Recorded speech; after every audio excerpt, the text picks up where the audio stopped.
welcome to our podcast. My name is Dee. I am Charles. And welcome to Conversations with my husband. Conversation with my beautiful wife. How you doing? I'm good. How are you? I'm good. How was your day? Just okay. Yours? I'm good. No? So, happy anniversary. Not yet. Soon. 2 weeks ago. All right. So in 2 weeks' time, it will be our 9th anniversary. So we've decided to start our podcast with 9 things that we have learned in our 9 years being married. Wow. So pause. 9 years. Let's pause. 9 years. Wow. What a ride. It's been quite a ride. We've killed some lions, eh? Some mountains, some valleys, some rivers. It's been a good ride. God is good. Definitely. So, what are we talking about today? So the topic is 9 things that we've learned in our 9 years married. And we've put together a list in no particular order based on the 9 things that we think are essential, or lessons that are essential that we have learned in our 9 years journey together, being married. So yeah, in no particular order. Do you want to start? Yes. Dream together. I believe a vision. Dream together, a vision. I believe a vision of a family, a vision of a marriage is important. What do you think? Yeah, so I think dreaming together is very important. I think basically for me, the dreams, you are limited to what you dream. So, the bigger your dreams, the bigger, the chances are that you will end up living those dreams, if that makes sense. So I think it's important to dream big. You need to have a course or a plan or a vision, in all areas, whether it's, in anything, whether it's in terms of kids or family or, finances or whatever, but in all aspects of your marriage and your life, I think it's important to dream together, because that kind of also sets a course as to where you're going. True. It helps you navigate, this is what we want to achieve. And so, so that you can eventually be living your dreams. So it's important that you guys have dreams, that you've put together that you want to achieve. So do you think having a dream kind of keep you guys intact? It give us a direction that we as a family we are moving from. We're going from A to B as a family, and where we do want to achieve. Does it make the burden of achieving the dream easier because you see the vision of the dream, or does it make it harder? In our experience, how I think it's important that, I think dreams are a part of life and it's important to have it. But for me, I feel that it's important that the marriage or the family doesn't become, focused on, oh my God, one dream after the other. Yes. Otherwise, you're always chasing. Okay. So, but I think it's natural in any family or in any marriage, there would be certain things in your heart that you want to achieve, together, or certain places you see yourself one day or whatever. So that's just like a natural thing as human beings. And it's important, or it's great to have a partner to work with, in achieving those dreams. But I think it's important that we're not dream chasers, where it's like, as you're achieving one, it's on to the next one, and that becomes the whole objective of the marriage. You still need to live a little. But I mean, as any married couple, when you come together, there would be things that you want to achieve. True. As a family, individually, or even apart. And that's just part of... That's very... So, since we are having a conversation with each other, who set the dream? Does the dream come from the husband, the wife, or do we all come together for a dream? Or does the husband dream, or where does the dream come from? Because in the way, if we have to go back, the dream comes from God, from our marriage. So who set the dream? Does the husband has a dream? Does the wife has a dream? Do we bring our dream together, our idea together, and put it together and submit to God? How does that work? Because for us, we've been doing this for 9 years. From a young couple, I think, are walking down the aisle, they are asking themselves, "What we are getting married? What are we hoping? What are we dreaming? How do we get a dream? How do we bring our future into food?" So I think, as I said, like, each individual will have their own dreams. True. So, you will come to the marriage with dreams, things that you've been aspiring, for ages as well, that you want to achieve. So it's important that both dreams become aligned. True. So I don't think anyone has to leave their dreams outside the marriage because now they're married and now, we only have one dream. So it's okay to have individual dreams, but then you will also have dreams that you will dream up together only once you get married. In terms of who dreams the dream or where the dream comes from, I don't think it actually matters. I think it depends on the individual. For example, for us, I think although I do have dreams that I'll dream for us, but I think majority of our dreams is you are more of the visionary.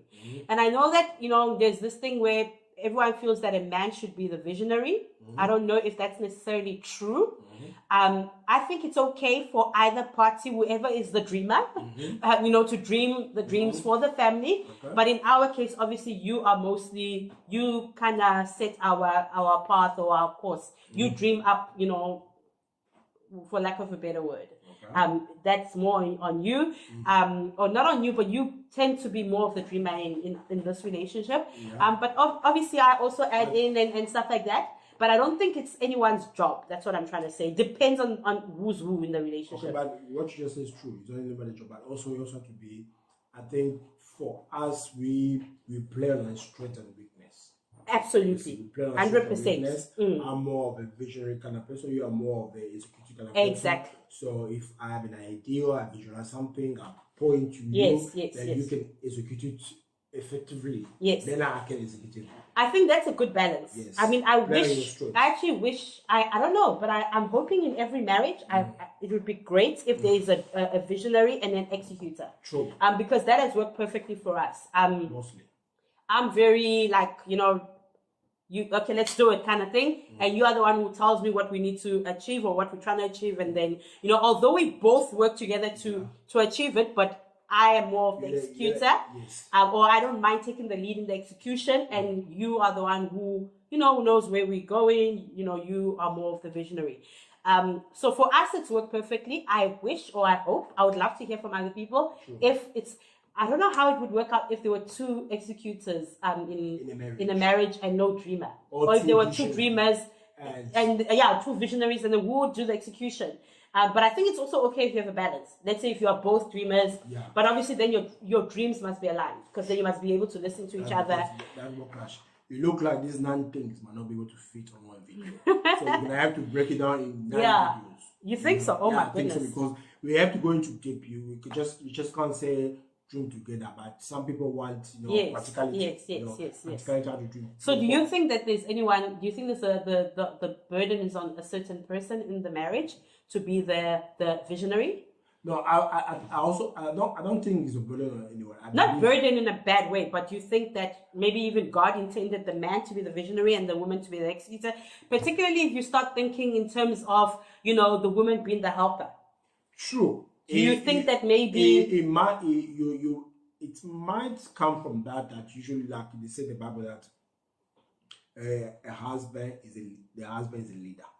If the husband is a leader, a husband the leader should surely be the visionary. Yes, a husband must have a plan, because I do believe that as a husband, if a woman want to be led, if you want to lead somebody, you gotta have a plan. And if you don't have a plan, you can have a helpmate. So if I don't have a vision, you cannot help us achieve the vision we want. So there must be a vision for somebody to be able to help you. And for us as work, that I have a vision, you are able to assist us to achieve that vision. Yeah. So there have to be that understanding. And all things, one of our 9 point here is Christ-centered. God must be God in your marriage. For us, regardless of what mountain we have come, what valley we have been through, if it wasn't for God, we wouldn't be here. Yeah. So then you're saying then it sounds as if you're leaning more towards the man then is the visionary, and the woman is the helper in achieving the vision. Yes, but that doesn't mean there will be some time in your relationship, in your marriage, where the woman will lead. Because remember, we are partner. So there will be a time where I cannot lead a specific task. You are more equipped to lead that specific task, so you have to lead that task. There will be a time that so it's a project manager. So there will be time. Sometimes you are strong in this, and then the other person is the one who's taking the lead. And most clash in marriage come into where our ego clash that the person is good at 8, but the other person feel insecure, or what's the other word I use? Inadequate to actually step away and let the person who's equipped or have more knowledge or wisdom to lead. Yeah. And that's where some usually the clash come. So they have to be, if there's a team, remember marriage is a team. If there's a team, doesn't matter who's driving. As long as we arrive to our destination. We're getting there. And I think we're making progress in and getting yeah, there. I think for us as being, I don't care if you're driving. I don't care if you're driving. I don't care if you are kicking the ball. I don't care if you are catching the ball. I don't care if I'm carrying. We don't care. What we care is, can we get from A to B? Yeah. Can we get from B to C? Yeah. And for us, that has been our formula. Yes. On off. It's a teamwork with the one unit. So if you go left, I go left. I go right, I go right. And for us, that has been the key foundation of. So dreaming together. Having dreams. Yes. And then establishing who's the visionary and who. Yeah. And how you're gonna get there. Yeah. Together. Yes. And execute those goals. Bring all of our skills, our strength. Remember, yes. we're coming together as different women from different part of life. We both have strength and weakness. Yes. So when we come together, we are complementing each other. So if we don't love each other enough to actually accept, listen, there's some things my wife is good at that I'm not. You hinder yourself. Yeah. Because if I don't want to, what am I good at that you're not good at? A lot of things. Listen to that answer. A lot of things. A lot of things. I have many few things. I have many few skills. Yeah, right. I have many few skills. I'm very good at a lot of things. I won't. Most of the things that I've achieved, I won't be able to do. So basically, that's where.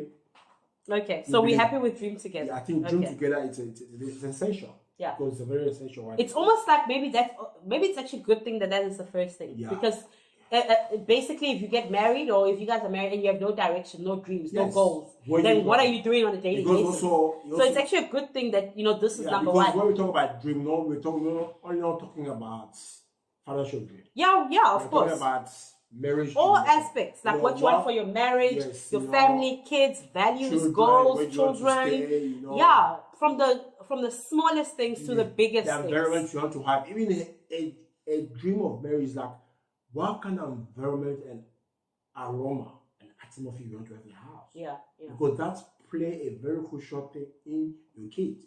Your children want to see the environment that you have dreamt for them. It's the fun environment. It's mommy and daddy, affectionate. It's mommy and daddy laughter. Mommy and daddy, when mommy and daddy bigger, the next minute kissing, laughing, or when mommy and daddy bigger is actually there's a funeral happening. So then you want to expose your kid to things that will equip them.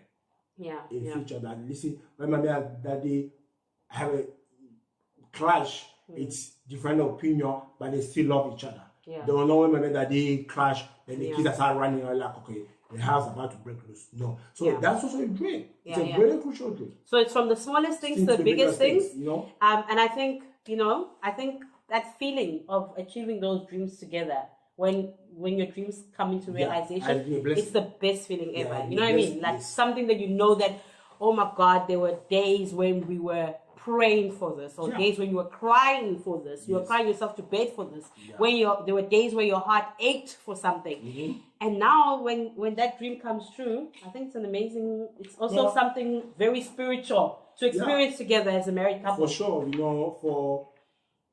we will go into deeper in our journey, but God has been good. I don't think through the valleys, through the hills, through the mountains. It hasn't been all fun and games, but we sit here. We don't talk from a place of ignorance. We talk from a place of experience. And for us, has been a desire is that what we've been through is, if we can share it and empower one or two couple out there to be able to walk this journey and do it as honestly, as faithfully they can do, I believe there's nothing out there God can do. And that's for us. And that's actually the most reason. That's what the most important reason for us is. We want to share our deeper experience, because we believe that if two people can come together purely, honestly, and walk together, we come rain, come sunshine, come snow, come stone. If you stick together, there's nothing two people cannot achieve with God by the side. So what do you think? Yeah, absolutely. I think that That's That concludes dreaming together. yeah. Our next point is having faith in God and having a Christ-centered I marriage. think we're gonna have to have that faith in God the next episode because it's gonna be too Okay, long. so let's park that. Let's talk about. Should we talk about this next one? They say it takes a village to raise kids. So when you do, I think the next video we'll talk about faith in Christ because I think that's a very I'm talking about this one. yeah. The next one, paying for village. Yeah, each one, I think each one must have each video. No, not. We've still got enough time. It's 15 minutes. Okay, then let's go. Okay, let's quickly do this one and then, paying for a village is light. So, yeah. Okay. So, the next one is paying for a village if you don't have a village. So, they talk about it takes a village, to raise kids. Yes. And, this is obviously for now once you are married and now you have kids. And obviously, as the kids grow up, they become more demanding. And I don't know about you guys, but I mean, I've had times in my life where I literally want to crawl into bed. Literally. That's not even joking. And times where I feel sorry for myself. Like, where I actually want to, if I was seeing, if I was me, but I was seeing myself, I would feel sorry for myself. That's how exhausted I was. True. And we came to a point in our marriage where we just decided that, it's not even worth it. We are going to pay for a village. If you don't have a village, pay for a village, just so that you can have a bit of balance. Because otherwise, the only thing then you would do is just kids. You would keep on pouring and eventually your cup will run dry and will be empty. And for me, when my cup runs empty, I get very irritated. I get very moody. I shout at my kids. I snap easily. So, for us, we came to a point over time. We would have it on and off where, we would hire help and then at a certain point, seasons will change and then we'll think, no, we're okay, whatever. But now we just decided, actually, as long as our kids are still young, we are not okay. It's not even worth it. So pay for a village. But it's okay. If you can. But paying for a village has to be also your family structure, your extended family structure. If I say extended for us, extended means that I believe when me and my wife are a family, her family and my family are extended family. We're not one family. I don't know what you believe, but for me, when me and my wife are one family, when you get married, you create your own family, and then everyone else around you becomes extended. So meaning that there's a door in this family and there's a door in that family. So for you to come in this door, you must knock first. For me to go that door, must knock. So now other people may have extended family where the help is available. For us, it's a different story. We will talk about that in future videos. But for us, it comes to a point that because we do not have the privilege for extended family, we have to become their own village. We have to become everything for our kids, everything for ourselves, and sometimes it does get exhausted, and sometimes it's hard, and which is why it's better to pay for it. Yeah, and sometimes it's get hard, help. If you need help. And when you have the resources, as God has blessed us further, increase us, we have realized that it's better to invest that couple of rent instead of saving that rent for your sanity, for your mental health. Because remember, that reminds me of the guy we met today in the mall. Yeah. So we met this guy in the mall, and he has 4 kids. So he says to us, he what did he say? How did he word it? It's highly unrecommended. He doesn't recommend this industry of having children. He has 4 kids. So yeah, I mean, kids are demanding. They're a blessing, absolutely. But the reality is also that they take a lot out of us. And the reality for anyone who has kids is that that kids don't know when to stop. They can just keep on asking and keep on, they don't stop because they don't know that they are exactly. Because they're kids and that's okay. But you as the adults, you have to establish, the boundaries. You need to speak to them. Sometimes it's okay to tell your children, no, it's enough now. Yeah. Go to bed. Go to bed. Just give us some sanity. So I think, we came to a point where we just decided that, what, it's not even worth saving that buck because you're going to go spend it anyway on nonsense. So let's just establish consistent help in the household so that it lightens the load of us having to worry about certain things.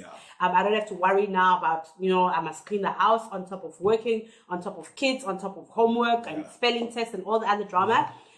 So it just comes to a certain point where it's not worth it. And the exhaustion It's not worth it. True. And you're not even having time going to bed broken. So, I mean, we understand that obviously And it also everyone's has- family dynamics is, just to put a disclaimer, Yes. we understand that everyone's dynamics and finances is different, but we're talking about if you do have the means or if you are able to Don't save that restructure and you know, make a few changes in your finances to make it possible, it's not worth the saving. And also- Well, for us anyway. If I may, also as a married couple, as your husband and wife, having help will actually reduce the fatigue, Yes. exhaustion, to actually have intimacy, to have connectivity, because the more exhausted your wife is or you are, the less I'm tired. the less connectivity you can have. I'm tired. And I do believe most brothers out there are struggling. Okay, not tonight, but it's better. Not tonight is becoming often because when your wife is tired, there's nothing you can do. Nothing you can do about it. So it's better. I would advise you for your sanity. It's better to pay. Just pay for that person to come and help. Because you saving that 3,000 for what? You are It's not 3,000. you whatever the amount might be. It affects you later on. It affects you later on. You're frustrated later on. So it's better to just get help for the house, Yeah. for the wife, you know. Though it might be hard, but you know, there's peace, there's laughter, there's enjoyment, because actually the more peace you are, the more you can work every more, make that more money. Yeah. You get what I'm So, I mean, lighten your load, basically. Yeah, That's yes. the crux of it. Yes.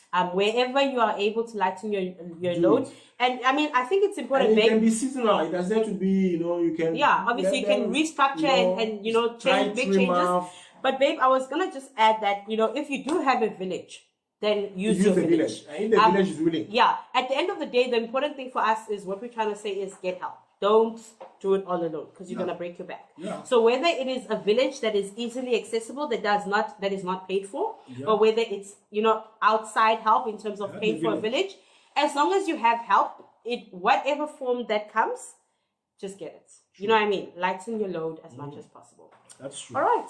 So yeah, what do you think? Do you want to go through another one or? I think we can go through another. I think the other thing as well is we did mention it now.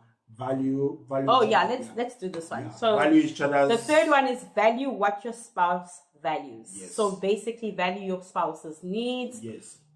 You know, whatever is important to your spouse, value it, do it. No, that's have to do with, you know, love language. You know. Yeah. What But not only in love language, but just in general. in general, Yeah. you know. But yeah, love Actually, language is a you part know, of it. You see, the deeper part about this thing, I heard that, you know, if you do have conflict with somebody all the time, that person doesn't value what you value. Because if I value you, I know how to have a relationship with you. Because I know your value. I And usually, I don't think. wait. Usually, if my value is if your value is peace, you know, harmony, good conversation, calmness, joy, laughter, and my value is the same, I will not want to create chaos or disturb your mental peace. I know there will be conflict once in a while, but because I know your value, I will not want to bring all those, you know, things. You know. But when our value differ, if my value is But I think, babe, I don't think that's accurate because your values will always differ.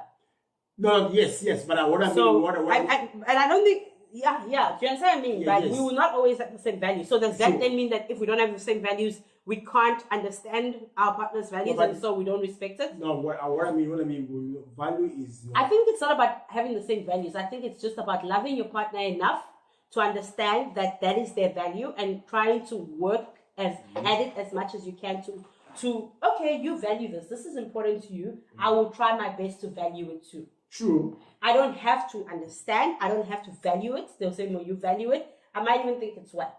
But point is because it's important to you and it's going to cause conflict True. if I don't.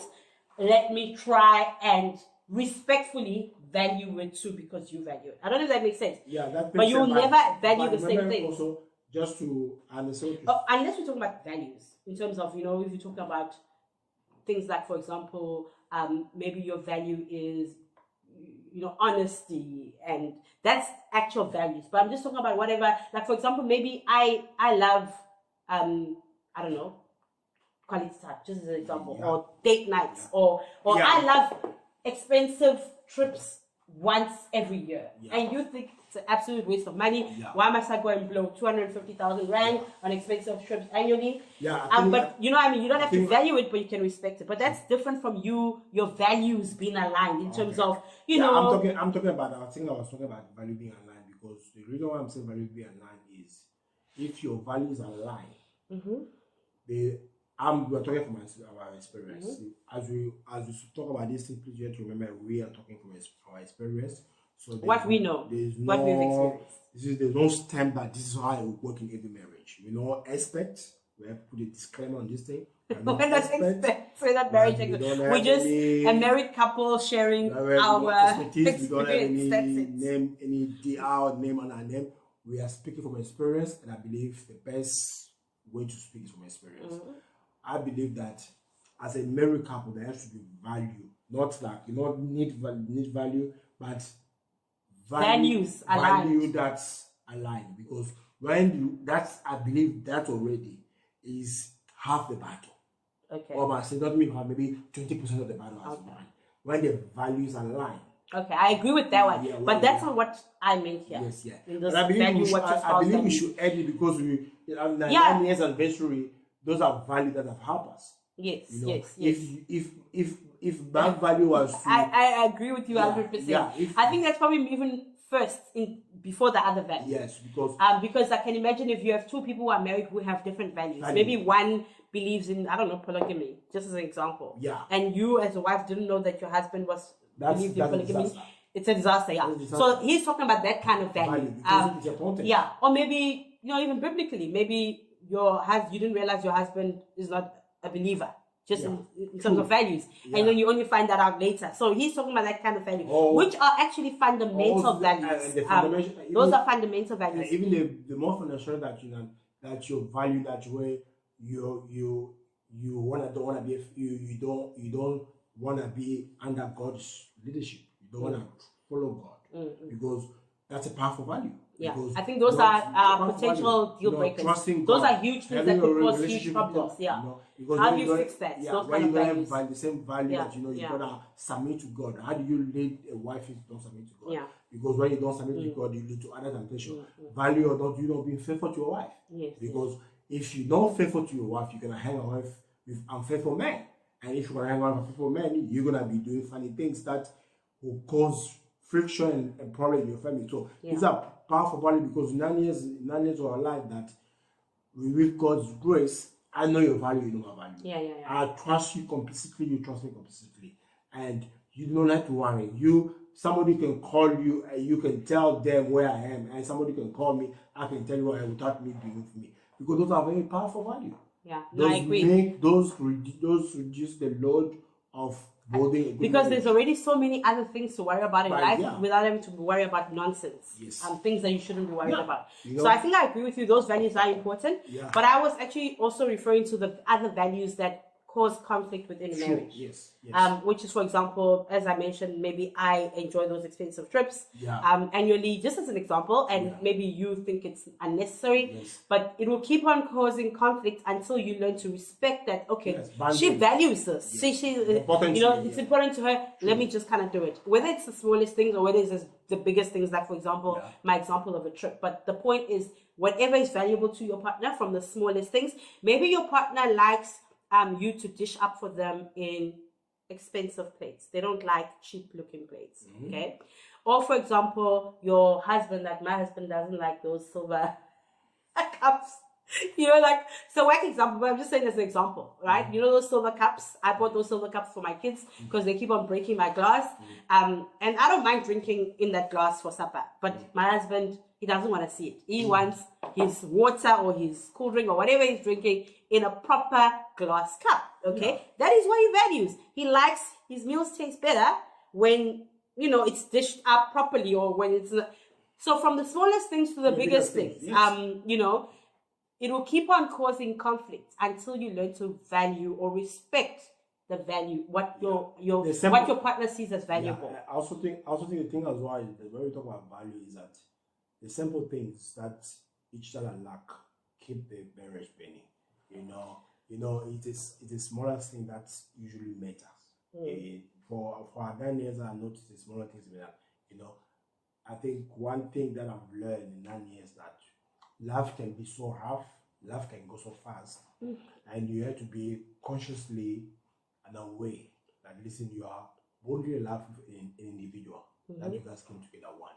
We both are different people. You have come from different background, different family, and you have to learn each other consistently. And also remember those values that were mentioned does change as you grow, you evolve.